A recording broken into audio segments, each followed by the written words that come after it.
As if moms today didn't already have enough on their plates, there's the pounding pressure of social media critics and well-meaning but judgmental friends and family members. So we're asking, is it time to rewrite the rules on modern motherhood? Me and my mama had beef, 17 years old, kicked out on the streets. Though back at the time, I never thought I'd see her face. Ain't a woman alive that could take my mama's place. Tupac Shakur's song about his mother, Afeni Shakur, who recently passed away, is a classic tribute to a mother's unconditional love. But new mom Coco Austin has a different approach with her baby Chanel, stroller twerking to Young Thug's hit song Best Friend during a photo shoot.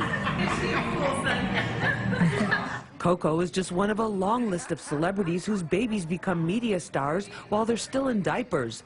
I asked Dr. Megan Fleming about this trend. She believes it's an individual choice. Because we also have celebrities who don't want to have any exposure for their children because they understand the value of that they're not making a conscious choice to be in that spotlight.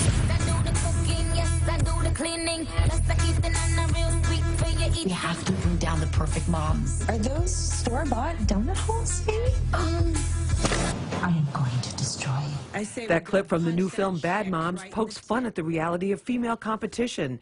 But it was no joke for fitness model Chantel Duncan. She took heat for these Instagram selfies with her newborn. To me, it feels like it's more about the mother's need than about protecting their child. Everything I've ever felt about being a mom but couldn't say. There's so many rules now. Don't punish your kids. Don't say no to your kid. Supermodel Chrissy Teigen was the target of mom-shaming tweets for going out with her husband John Legend less than 2 weeks after giving birth, and she fired back. Dr. Fleming says she did nothing wrong. Connecting with your partner, getting time to relax. Ultimately, then when you connect with your baby, you honestly have more to give. Those are some approaches to motherhood. Now let's find out what our panel has to say. Joining me is Laura Garces. She's a mother of 2 boys, 2 teenagers. She's facing a family challenge we're going to hear about a little bit later in the show. Laura, thanks so much for being with us. Thanks for having me. We appreciate it. Also with us, my good friend, our Hot 97 music director, TV and radio personality, and on top of all that, a mom, the one and only Titi Torres. Titi. Hi, Lisa. Hi. Thanks for having me. Thank you for being with us. We appreciate it. Welcome. Also with us is Dr. David Manning. Pastor Manning is pastor of the Outlaw Missionary Church in Harlem, and he's got some very specific views about modern motherhood. Titi, I want to start with you on this. Okay. How do you rate modern moms according to, like, our mother standards or previous generations?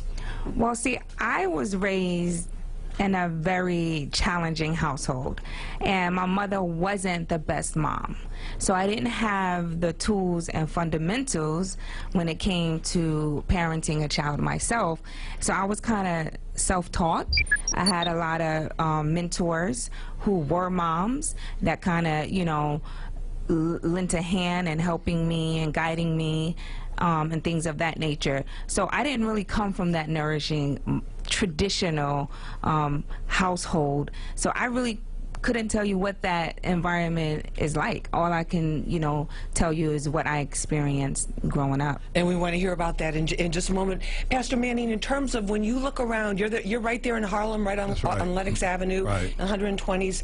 When you look around at moms, especially the young moms, the current generation Right. that's out there in the community, not just Harlem, but, you know, in our society, Right. what do you see going on? Well, you know, I was raised in a very traditional, nurturing environment of mothers. In fact, I was raised in an environment where any woman could be your mother if she was in the neighborhood or in the block. What I see today is quite a tragedy. I think that mothers today have lost their way, and not necessarily to blame them, but the generation that preceded them also had lost their way, such as what we just heard a moment ago. It is a tragedy that young children are being raised by people who don't know what motherhood is, who don't understand clearly how to nurture, how to love, and how to feed a child the way that I was fed spiritually and morally. I think it's a tragedy what's happening today. Laura Garces, you're a mother of 2 teenage boys. What does motherhood mean to you? It's everything. I mean, without my boys, I don't know what I would do. I can't even picture my life without my boys. And, you know, you just, like TT, we had our sets of issues growing up as well.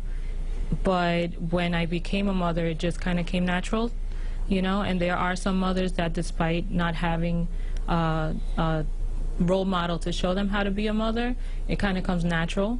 you know, and like the pastor said, there are some tragedies and some women lose their ways, but I think some women it just comes to them. What about, do you think as a society we're lacking positive role models of women as mothers? Because a lot of our most popular images of women right now are from reality TV shows. Oh, absolutely. And I think the other thing is that it's being fostered in television and media to disenfranchise the mothers from their nurturing role and to make them more of a sort of media person. And our children are being raised with the idea that they can have their own minds, they can have their own worlds, and raise each other. It is really quite tragic, to use that word a third time, what's happening today. Now, of course, there are some mothers who are doing great jobs, and my wife was a great mother, my mother was a great mother, but overall, these generally... moms are doing a great job right here, the ones that are here with us. Well, you know, I kind of feel a little go ahead, just jump right in, please. You know, when you keep saying this generation of moms, it's a tragedy. I happen to, there's a huge difference between you and I in terms of age, and I am this generation. I am this generation's mom, and so I take offense to that because, you know, I spend a lot of time with my son and nurturing him and loving him and teaching him things through experience. Sometimes that's your best learning. That's your best learning tool. And let me finish. And I might say these things about my mother, but let me tell you one thing that my mom did keep foot and rooted in our household. It's faith and the belief of God. I don't mean to. And so with that is also something that's the foundation and the rock of my family is spirituality and faith in God. I congratulate you on being a great mother, and I don't mean to paint all mothers with the same brush. However, I think generally, the question Lisa asked was a general question. Individually, you can probably find a lot of great mothers, maybe some greater than you, maybe not, but generally it is a tragedy, again, for the fourth time, that's what's happening in our society. But do you today. think it's become socially acceptable for mothers not to embrace motherhood? I personally know of friends and friends of friends who have had babies, or their wives or girlfriends have had babies, and they just don't want any connection with the child whatsoever. They just go off and do their thing or move to another part of the country. I don't think they know how to. I think some women are also trying to keep up with social, you know, and standards. At the same time, like, balance motherhood and social, but you have to put your child first. You know, and there's some women that just got lost or do whatever they need to do to provide. What do you think about that? You also have to put in perspective too that a lot of moms now have to take on more responsibilities because the men aren't stepping up to the plate and doing the things they need to do as men. Excuse me. So you got to look at it. The mother is now the working mom who has to provide and, you know, make sure the rent and the bills are getting paid, and then she has to come home and she has to nurture. Let's take a little break right there. We need to take a break in the show. When we come back, we're going to ask our guests, what do they think about some of the celebrity trends in motherhood, and are they being played out at home? That's what we're going to find out when we come back. You're watching Street Soldiers. Let me be clear. I wanted to leave the house 3 days after giving birth, and I had a tummy tuck, and I was ready to dip out the house. Let's talk about these celebrity moms for a moment. We just saw supermodel Chrissy Teigen, the wife of John Legend. She took a lot of flack on social media for going out to dinner with her husband 10 days after giving birth to her daughter. Laura, what do you think about that? I think that they need to mind their business. No, I think that social media tends to blow things up, and you don't know what she's feeling. Maybe she needed to get out. A lot of moms go through postpartum depression, and maybe she felt like she was suffocating. We don't know. We don't live with them. So maybe she decided, you know, I need a break. I need to get out, and there's nothing wrong with that. What about that, TT? You're social media queen. I absolutely understand why she went out to dinner with her husband 10 days after giving birth.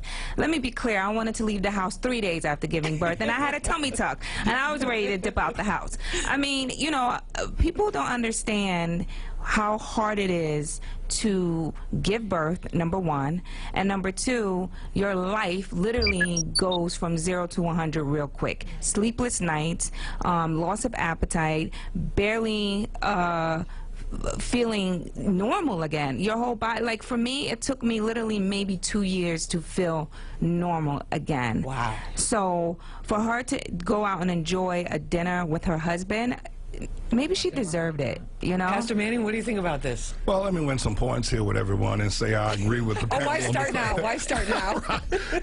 But, you know, actually, the issue is here is that was normal years ago for a mother to give birth to a child and go back to work, not just go out to dinner, but go out to work, go back to work a week later.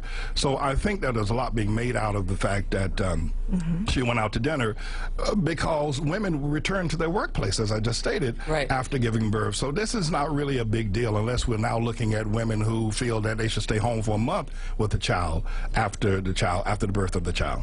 But there is a bit of that competition between stay-at-home moms versus moms who are in the workforce. Yeah, and that, you know, for example, even with my son, you know, there's a lot of stay-at-home moms in my community, but again, they can afford to stay at home and their husbands are the head of the household and providing for their family, and that's, in my opinion, a luxury if you're able to do that. It should be the woman's choice, I think, or the family's choice. Absolutely be the woman's choice or the family's choice. Unfortunately, in a lot of those households where I come from, women are the heads of households, and they give birth to children with no husband or no man in the house, which I think, again, is an awful thing that's happening with the understanding of motherhood. I think the motherhood, what we ought to be talking about as well today, is that women believe they can be mothers without fathers, without having husbands, that they can bring a child into the world without having a father to help nurture that child as well. And I think that's awful that women believe that. There is no real mandates in society today. Make sure you got a husband, that you're married before you get birth to a child. But why are you putting, so we're talking about two things, though, just to be clear, because there are women who say, I'm going to have a baby no matter what. I don't care whether or not I'm in a relationship with a man or the man is absolutely wrong. But then there's also women who do give birth and they're in a relationship with that man, and they believe that that man is going to do the right thing and be there for them and their child, and he's not. Right. So why should we blame those moms when they're the ones that are? Well, maybe we need to go back to the condition, back to the tradition that I was raised in, because men made commitments and they married women and they were fathers to their children. So whose fault is it? It's not the women's fault. How were we successful during that period, and then translate that to what's happening now? No disrespect, Pastor, but that was so many years ago. I mean, society has changed drastically since you were born. Yeah, it has. Here's what we need to change it back. We need to dial it back to what it was previously, is all I'm saying. Maybe I'm not communicating it, but we need to dial it back to a time where children are treated to the having a father and a mother in the house. Well, here's what I agree with you. They deserve it. A child deserves a father. Yes, and I agree with you on that point. Absolutely. A child should have a father in his life, especially a little boy, because at a certain, when they become a certain age, absolutely, girls too, because a man is, their father is supposed to be the first person to show them love and intimacy. That comes from a father. But I think there is a time when a boy does grow up and he needs that man to show him how to be a man, and I don't think a mom can teach him that. All right, we're going to take a short break. This is Street Soldiers. I'm your host, Lisa Evers. We'll be back right after this.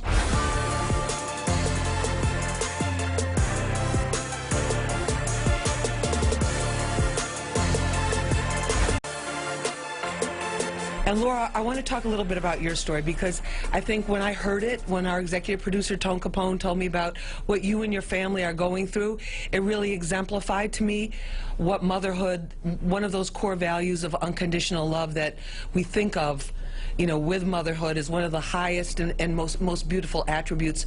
Tell us what you're going through with your 13-year-old son, Donnie. My 13-year-old Donnie, who was hit by a car coming home from school January 12th. He wasn't expected to survive, and so I'm sorry. No, it's okay. No, take your time. We appreciate you being here with us and talking about it. And people, you know, we want to give you the full support for the fight that you're making for him on his behalf. So. You can't? Okay, we'll come back to it. Okay, but Laura, I'm sorry, we'll just take a moment, but I'm going to tell a little bit of the story. So Donnie is literally fighting for his life in a hospital right now. Okay. Laura is at his side with her husband and other family members every single day, there trying to fight and to let him know that she is there for him. And we wanted to have her on this show to show that kind of value of unconditional love. And Titi, when you hear, I mean, talk about a young mom that's really going all the way. Yeah, it hits you to your core, because there's nothing on this earth that means more, I mean, to me than my son, the love of my son. And I always say this, I never want to outlive my son. I never want to. I don't even know, fathom, can remotely feel the pain that she's going through. Pastor Manning, what can you say to Laura? Because I'm sure you've ministered to people, parents have been in this situation. See this all too often, and I applaud Laura for her standing by her child. Well, she has no option, quite frankly, but there are mothers who do take an option and do not stand by their children as she is doing. And I just applaud her and want her to know also that I will pray for you.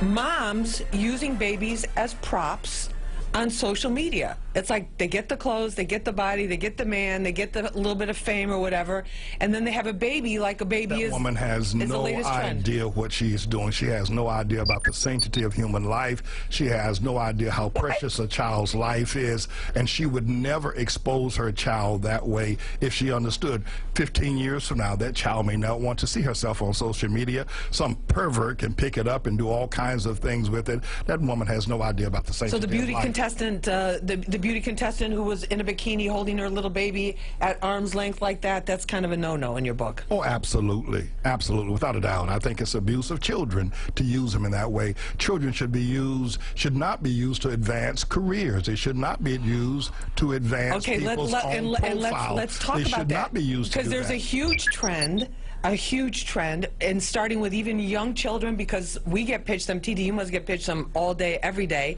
with parents trying to relive or live out their fantasies of being a rapper, a model, an actor, a singer, some kind of celebrity through their child. So at the age of 4 or 5, they have the kids out performing, they have the kids in beauty contests, they have the kids in all of these kinds of things. Well, what do you think? What do you guys think about that? If they're doing it out of love, like, you know, they want to see their child progress or whatever, and that's their outlet, that's different. But like you said, there are some mothers that do it for the wrong reason. There's fathers too that push the kids. Yeah, like, but you know, I agree with pushing your child if that is their passion. I don't believe in forcing your child to do things that you would have wanted for yourself. But like for my son, I have him in everything: music, soccer, taekwondo, like, and education is big in my household. I want him to be well-rounded. But to introduce them to all these things to see what they like. Mention are acceptable things. I think what Lisa is talking about is that things that we would consider that are on the border or pushing the envelope. The thotty pictures? Acceptable. Yeah, those kind of pictures, and then also little boys. We've seen little boys, you know, like 4 or 5 years old. Dad puts a big chain on him, some sunglasses, turns a baseball hat around backwards. Right. I mean, I have a picture like that of Donovan when he was like 3 or 4. He put on his big brother's hat and Tim's and a chain. Right, or but did you take Donovan out and push him to have a music career and make YouTube videos and put him out there like that and go up to radio talk show hosts and other people and say, put him on? No, I think if it's not something that he's into and you're forcing it on your child, that is dead wrong. Yeah. But for my nephew, like, he loves football. He's been playing this thing since he was 5 years old. That's his passion. That's what he wants to do. It is my job as his parent or as his guardian, because I can't take nothing away from my sister. She's an amazing person to him. It's my job to steer him in the right direction and to teach him, if this is what you want, this is what you got to do. We're out of time, unfortunately, but I want to thank all of you for being with us. Laura Garces, our thoughts and prayers to you and your family and to Donnie for full and complete recovery. I have faith that he will. Yeah, we do too, and we appreciate you taking time to come here and share your story. It's so inspirational, and I think for a lot of people listening and watching, it just puts everything in perspective. And Titi Torres, thank you so much for being with us. Thank you for having me. We really appreciate it. And Dr. David Manning, Pastor Manning, thank you so much for being with us. Remember, use your mind. It's your best weapon. I hope it's your only weapon. I'm Lisa Evers. Let's push for peace.